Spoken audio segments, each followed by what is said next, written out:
जय हिंद फ्रेंड्स, नमस्कार। आज के वीडियो में हम लेके आए हैं उपसर्ग से संबंधित प्रश्न। तो उपसर्ग प्रश्नोत्तरी को देखने से पहले आप इससे पहले जो उपसर्ग से संबंधित 2 वीडियो डाले गए हैं आप उनको देख लें और अच्छे से उपसर्ग के बारे में समझ लें, ताकि आपको प्रश्नों को सॉल्व करने में कोई दिक्कत नहीं आए। तो आप प्रश्नों को ज़रूर देखें, क्योंकि प्रश्न सभी तरह के इसमें डाले गए हैं। जिस भी तरीके से परीक्षा में प्रश्न पूछने की संभावना है और जिस भी तरीके से प्रश्न पूछे जाते हैं वह सभी प्रश्न हमने वीडियो में शामिल किए हैं। तो सभी चीज़ों को समझने के लिए पहले आप वीडियो देखें, अतिशय अकेडमी पर सर्च कर लें और उपसर्ग से संबंधित दोनों वीडियो देख लें। तो पहला प्रश्न है हमारा, उपसर्ग एक है। उपसर्ग क्या है? शब्द, शब्दांश, वर्ण या वाक्य?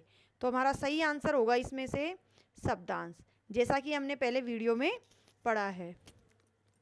अगला प्रश्न है, उपसर्ग किसके लगते हैं? उपसर्ग किसके लगते हैं? उपसर्ग वर्ण के, शब्द के, मूल शब्द के। देखो, उपसर्ग अगर हम जल्दबाजी करें तो हमारा यहाँ गलत हो सकता है कि उपसर्ग शब्द के लगते हैं, क्योंकि साधारण परिभाषा में यही बताया जाता है किसी भी शब्द के आगे लगने वाले जो होते हैं वो उपसर्ग होते हैं, लेकिन शब्द के नहीं। केवल शब्द के नहीं। शब्द के क्यों नहीं? क्योंकि शब्द सार्थक व निरर्थक दोनों प्रकार के हो सकते हैं। तो जो मूल शब्द होते हैं जिनका कोई अर्थ होता है उनके उपसर्ग लगाए जाते हैं। तो ये हमें ध्यान रखना है, सभी ऑप्शन को ध्यान से पढ़ना है, उसके बाद ही आंसर टिक करना है। उपसर्ग शब्द के कहाँ लगाए जाते हैं? उपसर्ग शब्द के कहाँ लगाए जाते हैं ये भी ध्यान देने की बात है। आगे साधारण परिभाषा के अनुसार देखिए तो आगे हमारा सही होगा, पीछे, आरंभ में या कहीं भी, लेकिन आगे नहीं बताना है। सही आंसर होगा आरंभ में, क्योंकि कोई भी जो शब्द होगा उसके आगे लगाया जाता है, तो आगे हम अगर इसको माने तो ये सही है, लेकिन नहीं, क्योंकि किसी भी शब्द के आरंभ में ये सही है। आगे का मतलब यहाँ पीछे भी हो सकता है, क्योंकि कुछ भी लिखने के बाद अगर ये बोला जाए कि आगे लिखो तो वो हम यहाँ लिखेंगे, न कि यहाँ। तो उस हिसाब से देखा जाए तो आरंभ में या पूर्व में, पूर्व भी आ सकता है, तो वो भी हमारा सही होगा। अगला देखते हैं, उपसर्ग का स्वयं का अपना अर्थ होता है, ये कथन सत्य है। क्या उपसर्ग का स्वयं का अपना अर्थ होता है? अगर नहीं तो यह आंसर सही होगा, अगर हाँ तो ब होगा, और जरूरी नहीं तो स है, या तीनों सही है। तो हमारा सही आंसर क्या है इसमें से? उपसर्ग का अपना अर्थ होता है। हाँ, उपसर्ग का अपना अर्थ होता है। जो उपसर्ग होते हैं उनके अर्थ होते हैं, तो ये हमारा आंसर होगा ब। अगला है, ऐसा कौन सा उपसर्ग है जो हार मूल शब्द के साथ जुड़कर भोजन अर्थ देता है? हार क्या है? मूल शब्द है। इसके अनेक उपसर्ग लगते हैं और विभिन्न प्रकार के वो अर्थ देते हैं, यानी अलग अलग उपसर्ग लगाएंगे, अलग अलग अर्थ देंगे। हमें यहाँ क्या पूछा जा रहा है कि ऐसा उपसर्ग जो हार के लगाने से उसका अर्थ भोजन होता है, भोजन अर्थ देता है, तो क्या है? आ लगाने से बनेगा आहार, उप लगाने से बनेगा उपहार, और नी लगाने से बनेगा निहार, सु लगाने से बनेगा सुहार। सुहार हार शब्द के नहीं लगेगा। अब देखो, यहाँ हार सही शब्द है, मूल शब्द है, सार्थक शब्द है। सु एक प्रकार का उपसर्ग है, लेकिन यहाँ हार के सु उपसर्ग नहीं लग सकता, क्योंकि सु उपसर्ग लगाने पर कोई भी सही शब्द नहीं हो रहा है। तो यहाँ पर हमारा सही आंसर होगा आ, क्योंकि आहार शब्द का अर्थ होता है भोजन। किस शब्द में सु उपसर्ग का प्रयोग हुआ है? तो यहाँ वह शब्द बताना है जिसमें सु उपसर्ग का प्रयोग हुआ है। देखो, चारों ऑप्शन में सबसे पहले सु लिखा हुआ है, लेकिन हमें यहाँ पहचानना है कि सु उपसर्ग किसके लगा है। सुंदर, सुख, स्वच्छ या सुप्रीम। तो यही उपसर्ग में ध्यान देने की बात है, और यहीं पर हमारे गलती होने की संभावना होती है। तो हमें ध्यान से देखना है। संधि वाले शब्द भी उपसर्ग लगाने के बाद, मतलब कई शब्द संधि से भी समझ में आते हैं। तो हम यहाँ देखेंगे सुंदर, सु में अलग करेंगे तो दर या अंदर, इस प्रकार का शब्द बनता है, तो ये कोई सही शब्द नहीं है। सुख तो केवल ख वर्ण रह जाता है, जबकि हमें पता है उपसर्ग शब्द के लगते हैं, मूल शब्द के लगते हैं। स्वच्छ तो यहाँ होगा सु प्लस अच्छ, यानी संधि से ये स्वच्छ शब्द में सु उपसर्ग लगा है। सुप्रीम, इसमें भी सु है और प्रिम अलग शब्द है, लेकिन प्रिम का कोई अर्थ नहीं है, इसलिए ये भी गलत है। तो यहाँ हमारा सही आंसर है स्वच्छ। कु उपसर्ग नहीं है, ऊपर पूछा था सु उपसर्ग जिसमें प्रयोग हुआ है, यहाँ नहीं है, तो ये भी हमें ध्यान रखना है कि प्रश्न में पूछा क्या जा रहा है। जिसमें नहीं है वह कौन सा है? कुफल, कुरूप, कुमार्ग, कुसुम, ये तीनों कु उपसर्ग युक्त शब्द है और सही है, लेकिन कुसुम एक ऐसा शब्द है जिसमें कु उपसर्ग नहीं लगा है, क्योंकि सुम का कोई अर्थ नहीं होता। निम्नलिखित में से किस शब्द में उपसर्ग का प्रयोग नहीं हुआ है? जिसमें नहीं हुआ है वह बताना है। प्रहार, विहार, कहार, संगार। हार शब्द है जिसमें विभिन्न प्रकार के उपसर्ग लगते हैं, यहाँ ऐसा कौन सा शब्द है जिसमें उपसर्ग नहीं लगा है? प्रहार, हार पे प्र उपसर्ग लगा है। विहार, हार के वी उपसर्ग लगा है। कहार, हार के क उपसर्ग लगा है।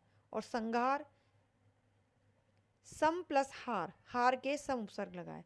तो हमारा सही आंसर होगा कहार, क्योंकि क उपसर्ग प्लस हार, उपसर्ग क है और हार भी मूल शब्द है, लेकिन इन दोनों का अलग से अर्थ देखने पर, जो दोनों को मिलाने पर जो अर्थ आता है उसमें कोई समानता नहीं है। कहार जो पानी वानी लेके जाता है उसको, या जो मटकियां भर के लेके जाता है उसको बोलते हैं, सॉरी, ये कहार शायद उसको बोलते हैं जो डोली उठाता है, डोली उठाता है उसी को बोलते हैं। हाँ, तो ये कहार डोली उठाने वाले को बोलते हैं, जबकि क उपसर्ग है और हार शब्द है, तो ये सही नहीं है। अनेक शब्द में कौन सा उपसर्ग है? यहाँ शब्द है अनेक, इसमें कौन सा उपसर्ग है? अ। साफ दिखाई दे रहा है कि अ अलग है, लेकिन सही क्या है ये ध्यान देना है, अन, अने या आ। तो हमारा सही आंसर होगा अन प्लस एक। तो कौन सा उपसर्ग हुआ? अन, जिसमें न हलंत है। निष्फल शब्द में नीचे लिखे गए उपसर्ग के 4 विकल्प में से कौन सा उपसर्ग लगा है? यहाँ निष्फल शब्द है जिसमें कौन सा उपसर्ग है ये हमें देखना है। देखो, तीनों ही उच्चारण और ध्वनि के हिसाब से तो तीनों ही निश बोले जाते हैं, लेकिन कौन सा वाला है इसमें ये हमें ध्यान रखना है। निश, निश और निश, और द में है सभी सही है, तो कौन सा होगा हमारा सही आंसर? होगा हमारा ब वाला, निश। सम प्लस न्यास के योग से कौन सा नया शब्द बनेगा?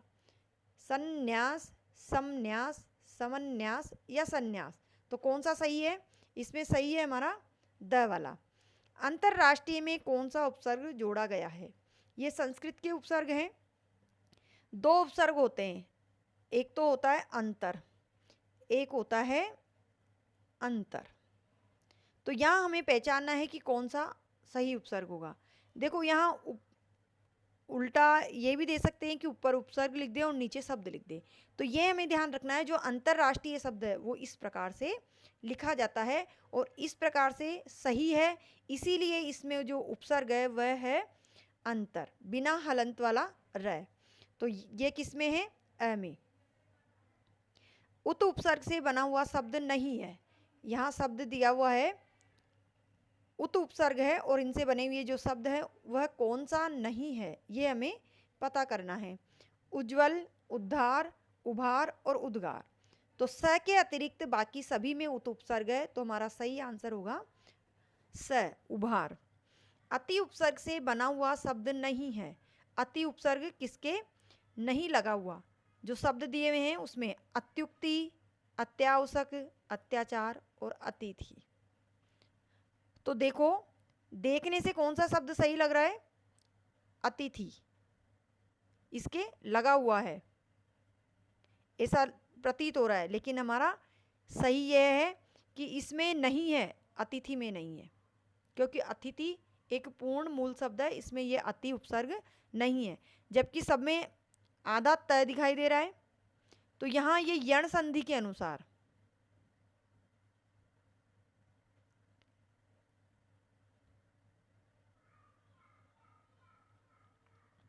यण संधि के अनुसार शब्द बने हुए हैं, सबके संधि से अति उपसर्ग लगा हुआ है, अति प्लस उक्ति। तो यहाँ हमने संधि की और पता चला कि अति उपसर्ग है। इसी प्रकार से अति प्लस आवश्यक, अति प्लस आचार, तो ये तीनों शब्द अति उपसर्ग से बने हुए हैं, जबकि अतिथि शब्द अति उपसर्ग से नहीं बना। पुनर्जन्म शब्द में कौन सा उपसर्ग है? तो पुनर्जन्म शब्द में कौन सा उपसर्ग है? पुनर, पुनस, पुनर, पुनः। तो इसमें है अ वाला सही। दुष्प्रचार में उपसर्ग लगा है। दुष्प्रचार में कौन सा उपसर्ग है? दूसरे, दुस, दुस, उपर्युक्त। तो यहाँ हमारा सही आंसर होगा दुस, स हलंत वाला सही होगा। निम्न में से उपसर्ग रहित शब्द वाले विकल्प का चयन कीजिए जिसमें उपसर्ग नहीं हो, ऐसे शब्द का हमें चयन करना है। क्वेश्चन को ध्यान से पढ़ेंगे और उसी के अनुसार आंसर देंगे। अपव्यय, तो यहाँ व्यय एक शब्द है और इसके अप उपसर्ग लगा है। सुकृत, कृत यानी करना, तो सु भी उपसर्ग लगा हुआ है। रहित पूछ रहा है या नहीं, जिसमें उपसर्ग नहीं हो। गौरव और पूर्वज, पूर्वज में भी लगा हुआ है पूर्व प्लस ज यानी जन्म लेने वाला, और गौरव एक ऐसा शब्द है जिसमें उपसर्ग नहीं लगा हुआ। इसी में हम दूसरा देखते हैं जो उपसर्ग रहित है। चिरकाल, चिरायु, चिरंजीव और चीर, तो सब में अ, ब और स तीनों में चिर उपसर्ग लगा है, जबकि चीर शब्द में चिर उपसर्ग नहीं है। किस शब्द में अध उपसर्ग का प्रयोग हुआ है? तो हमें कौन सा शब्द बताना है जिसमें अध उपसर्ग का प्रयोग हुआ है, वह बताना है। अधपतन, अधोगति, अधमरा, अर्धकाल, तो सही आंसर है अधमरा। तुम्हें जो कहना हो भय रहित होकर कहो में उपसर्ग युक्त शब्द है। यहाँ एक वाक्य दिया हुआ है, उसका जो अर्थ निकलता है, उस शब्द का जो उपसर्ग युक्त है उसका ये अर्थ निकलता है भय रहित होना। तो निर्भय, निर्भय, बिन भय और बेभय, तो यहाँ कौन सा सही है? देखो यहाँ दोनों सेम आ गए, अ और ब, तो दोनों ही सही है। एक ही शब्द है, एक समान शब्द है, ये दोनों नहीं है। खाली हाथ शत्रु पर वार करना शोभा नहीं देता में उपसर्ग युक्त शब्द है। जो खाली हाथ शत्रु पर वार नहीं करे उसे क्या कहते हैं? निहत्ता, निहत्ते, प्रहस्त, निरस्त, तो यहाँ सही होगा निहत्ते। किस विकल्प में स्व उपसर्ग का प्रयोग नहीं हुआ है? जिसमें स्व उपसर्ग का प्रयोग नहीं हुआ वह कौन सा शब्द है? स्वागत, स्वजन, स्वार्थ या स्वधर्म, तो किसमें नहीं हुआ है? स्व उपसर्ग का। स्वागत स्व प्लस आगत, स्वजन स्व प्लस जन, स्व प्लस अर्थ और स्व प्लस धर्म, तो इस प्रश्न को आप डिलीट कर दीजिए, इसमें सभी में है। रॉन्ग आंसर नहीं लिखा है, जिसमें सभी में है वो आ गए इसमें। अगला देख लेते हैं। किस समूह के सभी शब्द और उपसर्ग से नहीं बने? किस समूह के सभी शब्द उपसर्ग से नहीं बने हैं? उत्थान, उज्ज्वल, उन्नति, उल्लेख, उजाड़, उतावला, उखाड़ना, 19, उच्चारण, उत्पाद, उत्सर्ग, उत्पत्ति, और उच्छ्वास, उद्देश्य, उद्घाटन, उद्दंड, तो हमें वह पंक्ति ढूंढनी है या वह ऑप्शन ढूंढना है जिसके सभी शब्द बिना उपसर्ग से लिखे हुए हैं, यानी जिसमें उपसर्ग नहीं लगा है। तो कुछ शब्द है इसमें, लेकिन कुछ शब्द जैसे उजाड़ बिना उपसर्ग वाला शब्द है, तो हमारा सही होगा ब, जबकि और बाकी सब उपसर्ग से युक्त शब्द है। उपसर्ग के प्रयोग से शब्द में, देखो उपसर्ग का प्रयोग करने से शब्द में क्या आता है? विशेषता आती है, सही है। परिवर्तन होता है, ये भी सही है। नए शब्द का निर्माण होता है, ये भी सही है। तो हमारा सही आंसर क्या होगा? उपर्युक्त सभी। मूल शब्द जय में कौन सा उपसर्ग जोड़ने से उसका विपरीत अर्थ देता है, यानी जिसका अर्थ विलोम अर्थ हो जाए? कौन सा होगा? वी, अ, परा, पर, तो लगा के देखो। विजय, जय और विजय एक ही अर्थ देता है। अजय कौन सा उपसर्ग जोड़ने से उसका विपरीत अर्थ देगा? तो यह होगा पराजय। परजय भी गलत होगा, पराजय। संकल्प में शब्द में उपसर्ग कौन सा है? संकल्प शब्द दिया हुआ है, उसमें उपसर्ग बताना है। सम प्लस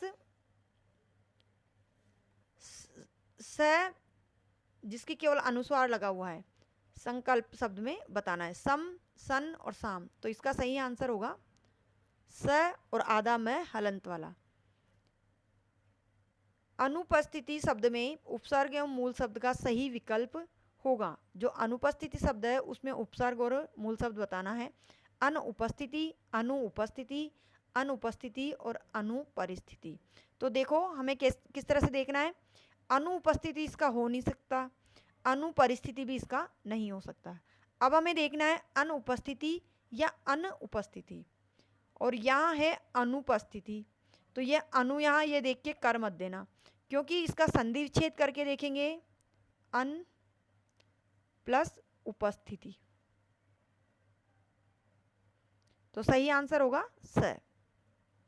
बेईमान शब्द में प्रयुक्त उपसर्ग बे किस भाषा का है? जो बे उपसर्ग है वो किस भाषा का है? हिंदी, संस्कृत, उर्दू या अंग्रेजी? तो जो बे उपसर्ग है वह है उर्दू भाषा का उपसर्ग। पर्याप्त शब्द में उपसर्ग है परि, प, पर या पे? तो इसमें सही आंसर होगा परि। धान शब्द का वास्तविक अर्थ है अन्न, परंतु धान शब्द के उपसर्ग लगाने पर कौन सा नया शब्द बनता है जिसका अर्थ तकिया होता है? देखो प्रश्न को ध्यान से पढ़ो।